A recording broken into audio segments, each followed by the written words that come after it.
Ahmedabad plane crash દુર્ઘટનામાં પાલનપુરના 2 વ્યક્તિઓ સવાર હતા.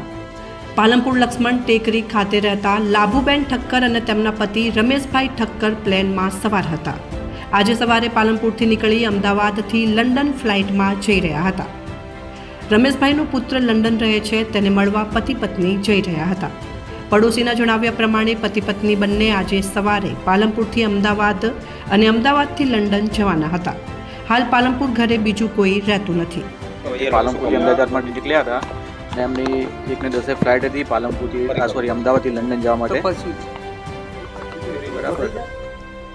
અને થોડી પછી ન્યૂઝ મળ્યા કે જે ફ્લાઇટ હતી એર ઇન્ડિયાની AI-171 કરીને એ પ્લેન ક્રેશ થયું છે, એમ એવા ન્યૂઝ મળ્યા છે. એમ તો લાભુબેન લોકો આ ફ્લાઇટમાં હતા એવું કંઈ પુષ્ટિ હા, એ મતલબ જે પ્રમાણે એમની ટિકિટ ને બધું છે એ પ્રમાણે એ જ ફ્લાઇટ છે.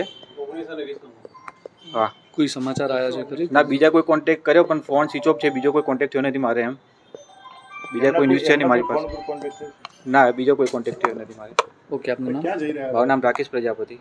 ક્યાં જઈ રહ્યા હતા? શા માટે જઈ રહ્યા હતા? એ લંડન ગયા હતા. લંડન જવાનું હતું એમને, એમના છોકરાને ત્યાં નાનો, હા, શ્રીમંત ને બધું પ્રોગ્રામ હતો, એના માટે જવાના હતા ત્યારે. એમની સાથે એમના વેવાઈને વેવાણ પણ હતા?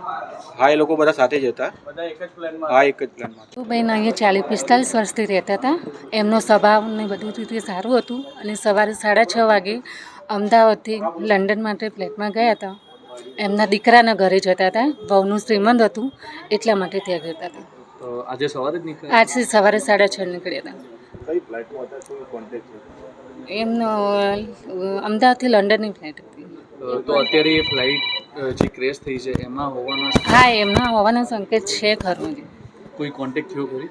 કોન્ટેક્ટ હજી પૂરો થયો નથી પણ એમ છે કે એ ફ્લાઇટ છે. તમારા શું? હું એમના ત્યાં ઘરે ભાડેથી રહું છું.